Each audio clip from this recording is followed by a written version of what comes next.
American लोगों के नजर में एप्पल एक विश्वासार्हता का ब्रांड है और उस ब्रांड की मालकिन ही साक्षात हिंदू धर्म की एम्बेसिडर बन रही है। सत्य सनातन धर्म की जय।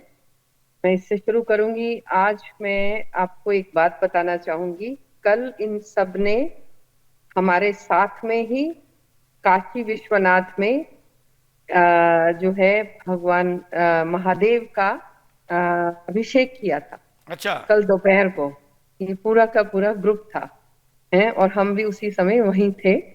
और क्योंकि मैं इस वक्त प्रवास में हूँ, जैसे आपने खुद बताया, ये भारतीय सरकार ने जो मिनिस्ट्री ऑफ एक्सटर्नल अफेयर्स है उसने, और इंडियन रेलवे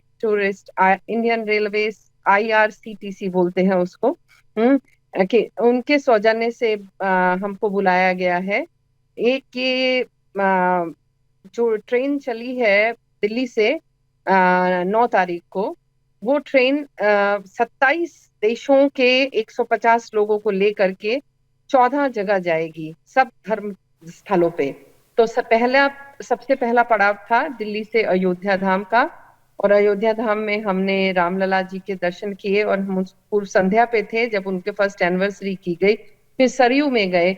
तो फिर उसके बाद में कल हम लोग काशी विश्वनाथ में दर्शन किए, और कैलाशन हंस जी ने हमारे साथ में ही दर्शन किए। ये पूरा का पूरा ग्रुप जो है कल दोपहर को वहीं था।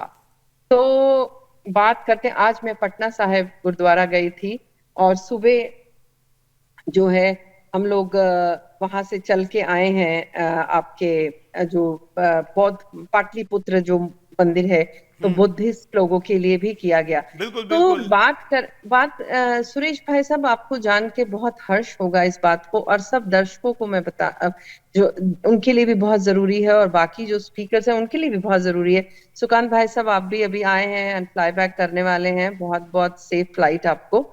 सो लिसन, ये जो आपको लगता है, क्योंकि हम लोग जो आज के युग में जो दिख रहा है वही दिख रहा है, हमारे ही कहीं अपने लोग जो भैया इस चीज को लिख रहे हैं, और वो ये कह रहे हैं कि ये सही नहीं है, जिस तरह से कुंभ को मतलब कमर्शियलाइज किया जा रहा है।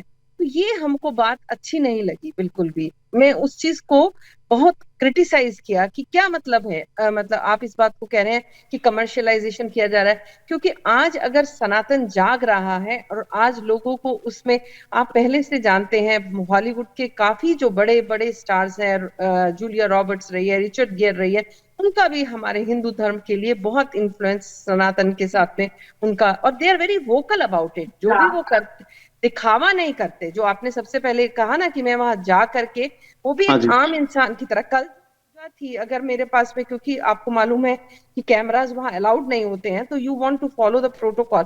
बट जो मैंने इनको देखा, जिस श्रद्धा से इन्होंने अभिषेक किया और बाहर खड़े होकर के पूजा करते रहे हैं, क्योंकि महाराज जी सिर्फ अंदर थे, बाकी तो सब लोग बाहर थे, वो बहुत ही बड़े हर्ष की बात है, बहुत ही हर्ष की बात है। सो बिल्कुल बिल्कुल, मैं आपके मतलब पास पुनः आता हूं। एक बार जरा सबका एक एक राउंड पूरा कर लेते हैं। सुकांत जी से ही फिर प्रतिक्रिया लेते हैं। कैसा देखते हैं आप इसे? नमस्कार सुरेश भाई साहब, thank you Sudarshan for giving me the opportunity. अभी हम आए थे, प्रवासी भारतीय दिवस भुवनेश्वर में था, आपको पता होगा भैया, and there were more than 5,000 to 7,000 delegates from across the globe. सारे प्रवासी आए थे, एंड बहुत अच्छा रहा अनुभव। लोगों ने पुरी का दर्शन करा, जो कह रहे थे कि आप तो पता है हर एक चीज में क्रिटिसाइज करते हैं, जैसे बंदन दीदी बता रही थी, लोगों को हर एक चीज में कमियां नजर आती है, बट सरकार बहुत अच्छे से प्रयत्न करता है, चाहे सेंटर के हो या स्टेट गवर्नमेंट हो, सारे चीज आराम से और स्मूथली हो जाए, ताकि किसी भी विदेशी पर्यटक को कोई नुकसान ना हो।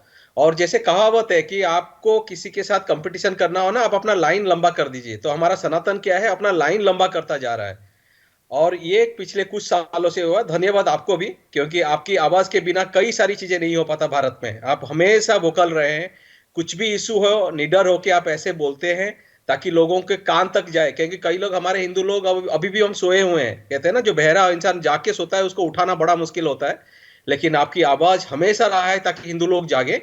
और इकट्ठा हैं, और ताकि हमारे को अपने को बचाना है। हमें किसी से कोई बैर नहीं है, हमें किसी से कोई प्रॉब्लम नहीं है, लेकिन हम अब्राहिम रिलीजन की तरह नहीं है कि ताकि हम दूसरों को फोर्सफुली कन्वर्ट करें, डरा के, धमका के, प्रलोभन दे, जो कुछ है। और कन्वर्सन का जो एक बहुत बड़ा इशू अभी भी चल रहा है, उसके ऊपर तो आपकी आवाज बहुत दिनों से चल ही रहा है, और ये अभी राइट टाइम है लोगों को एक्सेप्ट करना हमारा धर्म को। और ये महाकुंभ, ये नहीं, ये पर्व है एक्चुअली, आपने जो बोला ये पर्व है, ये कोई सेलिब्रेशन नहीं है। और ये पर्व को पूरी दुनिया को पहुंचाना है, और योगी जी ने बहुत मेहनत करी है, एडमिनिस्ट्रेशन बहुत लगे हुए हैं। हाँ, थोड़ा भीड़ ज्यादा होगा क्योंकि हर एक को होता है कि मैं पहले कर लूं, हम थोड़ा है ना एडमिनिस्ट्रेशन पर नहीं बात करें, हमें उसकी कहने की जरूरत नहीं, वो बहुत अच्छा है ही। हम अमेरिकन एक उद्योगपति महिला ने हिंदू धर्म की तरफ ऐसा देखने को आप एनआरआई लोग कैसा देखते हैं, ये मैं हिंदुओं के सामने रखना चाहता हूं। प्रमोद जी के पास चलते। प्रमोद जी,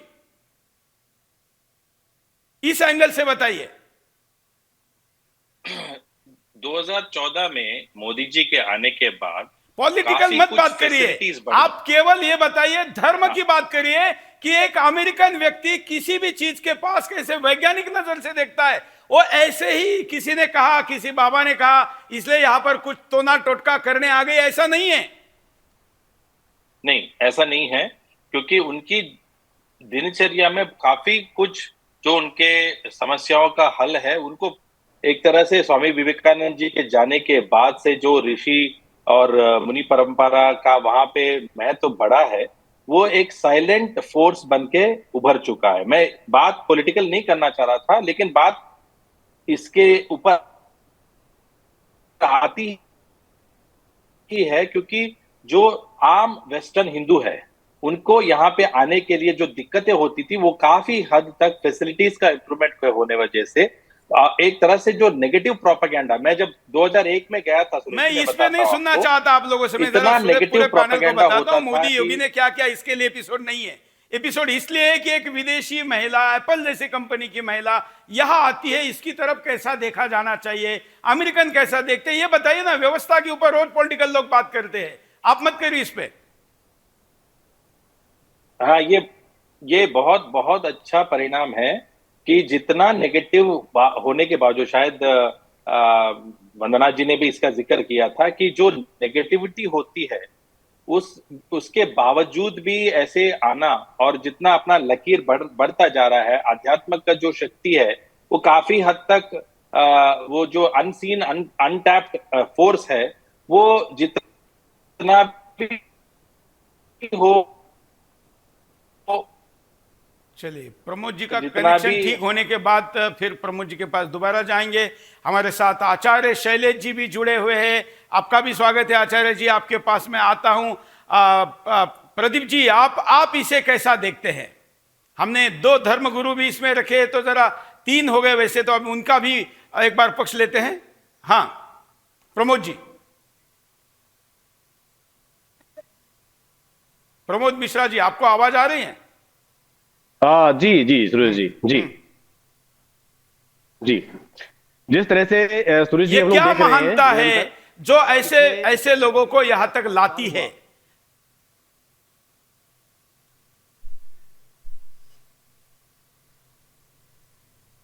सुरेश जी, आपकी आवाज नहीं पहुंच रही है हम तक। आपकी प्रतिक्रिया दे दीजिए पहले, तब तक कंट्रोल ठीक करेगा कंट्रोल रूम। जी बिल्कुल बिल्कुल। जिस तरह से माघ का स्नान हम लोग बराबर नृत्य करते हैं, हर वर्ष करते हैं, और पिछले भी चाहे वो कुंभ हो, अर्धकुंभी हो, जहां जहां भी लगा, तो हम लोगों ने बराबर निरंतर देखा है, वहां की व्यवस्थाएं देखी, और ये देखा कि जो बाहर के लोग हैं, भारतीय कल्चर को समझने वाले लोग, निभाने वाले लोग, मानने वाले लोग, इसमें जो रुझान पहले नहीं होता था, जानते तो थे, ये जानते हैं कि हाँ, भारत की सभ्यता, भारत की संस्कृति, जो कि गीता में भगवान कहते हैं भी, धन्यो ही भारतो देशा, धन्या भारत संस्कृति, जानते थे। लेकिन यहां तक पहुंचना शायद असंभव हो रहा था, या की व्यवस्थाएं ठीक नहीं थी, या जो भी कारण था, या पिछले सरकारों में जो भी चीजें रही। लेकिन अब जो रुझान है लोगों का, जो झुकाव है, जो आकर्षण बन रहा है भारत के प्रति, भारत के तीर्थों के प्रति, तो वो बड़ा दिव्य है। और आप देखिए कि वर्तमान समय में मतलब विश्व स्तरीय, मतलब एप्पल कंपनी की मालिकिन जो आज यहाँ पहुंच रही हैं, इसका देखा जाए तो इस तरह से एक हृदय के दर्पण से देखें तो भारत के जो लोग हैं, जो अपने यहाँ के हृदय में बैठे लोग हैं, जिनको बड़े भाव से, श्रद्धा से प्रयागराज में जाना चाहिए, पहुंचना चाहिए, वहां का वर्णन, वहां का जो विस्तार है, जो विस्तृत जानकारियां हैं, ज्ञान विज्ञान, उसमें समाहित होना चाहिए, लेना चाहिए। लेकिन कहीं ना कहीं वो लोग दूर भागते थे। लेकिन अब लगता है कि जब विदेशी सभ्यता के लोग, विदेशी कल्चर के लोग अगर सनातन के प्रति आकर्षित होते हैं, सनातन के प्रति उनका रुझान होता है, सनातन के प्रति वो अपना एक आस्था या भाव दिखाते हैं, तो लगता है कि भारत के वो लोग जो कहीं ना कहीं तीर्थों के प्रति दूरी बना के रखते थे, वहां जाना तो छोड़ो, वहां की बुराई करते थे या वहां से दूर भागते थे, ऐसे लोगों के गाल पर एक तमाचा है ये सभ्यता देख करके। तो मुझे लगता है कि आने वाला जो भारत है, आने वाला जो भविष्य भारत का है, वो बड़ा अद्भुत होने वाला है। और कहते हैं कि भारत विश्व गुरु था धर्म के मामले में, क्योंकि धर्म की शिक्षा भारत ने ही सबको दी है, पहले भी दी है, आज भी दे रहा है। तो आज जो तरह सेंटर की सरकार या राज्य की सरकार जो कर रही है, जो व्यवस्थाएं कर रही है धर्म के प्रति, वो बड़ा अद्भुत है। अब इधर जाइए मत आप, मैं गेस्ट पैनल को फिर कहता हूं इधर मत जाइए, क्योंकि इधर जाएंगे तो फिर कई प्रश्न उठते हैं। मुद्दा कोई भी व्यवस्था नहीं थी तब भी लोग आते थे, आए हैं, उधर मत लेके जाइए व्यवस्था की तरफ, वो तो वर्ल्ड क्लास है ही, उसमें क्यों बात करें। आप लोगों को इसलिए बुलाया कि आप बताइए कि क्या ऐसा हो रहा है इन दिनों में कि ये लोग आ रहे हैं। सुरेश जी, ये व्यवस्था ही तो है, व्यवस्था भी देखा जाता है, साथ साथ ये भी हमारे देश का और पर्व का जो भी ये प्रभाव है, महत्व है, वो कहीं ना कहीं इसका प्रचार बाहर जा रहा है, ये मैसेज बाहर जा रहा है। और लगभग ये देख रहे हैं कि लगभग 4-5 सालों से ज्यादा हो रहा है। स्वामी दिव्यानंद जी हमारी अपनी सभ्यता के हाँ, स्वामी दिव्यानंद जी में आने के लिए राजी होते हैं। प्रमोद जी, आप थोड़ी और तैयारी करिए, दूसरी बार आता हूं मैं। कुंभ का आध्यात्मिक महत्व बताइए ना, पॉलिटिकल बात मत करिए। शिवानंद जी, दिव्यानंद जी। हाँ, देखिए, सनातन धर्म, भारतवर्ष और एक संत की महत्ता ये प्रकाशित हो रहा है। ये बताइए।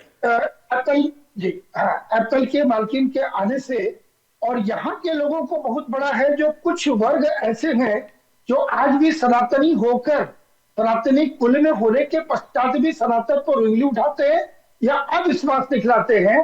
क्योंकि ये लोगों को मैं व्यक्तिगत जानता हूं कि मैं, क्योंकि कई जगह छात्र हूं, चाहे योग का हो, चाहे अध्यात्म का हो, अखिल भारतीय संत समिति से हूं, तो विरोधियों के साथ में ध्यान करने का पिछले 40 वर्षों से देख रहा हूं।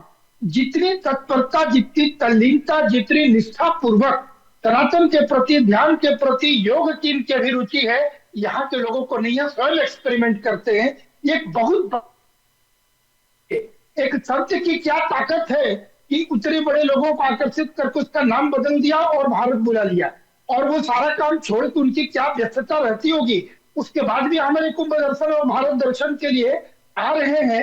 तो ये यहाँ के लोगों को समझने की आवश्यकता है, जो आज भी सनातन के ऊपर प्रश्न खड़ा करते हैं। और आज से कुछ वर्षों के पहले तक, अगर ये सुरेश जी, मैं स्मरण कराऊं सभी दर्शकों को कि पहले कोई विदेशी हमारे जब आध्यात्मिक भीड़ में, ऐसे मेले में, अनुष्ठान पे आते थे, तो भारत के गरीबी को यहाँ पर लोग मूवी कैमरा में ले जाकर वहां पिक्चर बनाते थे कि भारत में किस प्रकार की गरीबी है, नंगापन है, किस प्रकार के पिछड़ापन है। किंतु आज पूरे विश्व में प्रकाश को चाहे जितनी भी टोकरी से ढक दे, वो फूट फूट कर छीटा होकर प्रकाश निकल ही जाता है। आज सनातन की ताकत पूरे विश्व को संदेश दे रहा है, इस कुंभ के माध्यम से, एक संत के माध्यम से। और भारतवर्ष क्या है, इसकी महानता, यह स्वयं मौन में चीख चीख कर, ये मौन चीख चीख कर बोल रहा है कि सनातन धर्म और हमारा सनातन का ध्वजा, ये ताकत है, ये प्रकाश है, और इस प्रकार से यह संदेश दे रहा है। जी।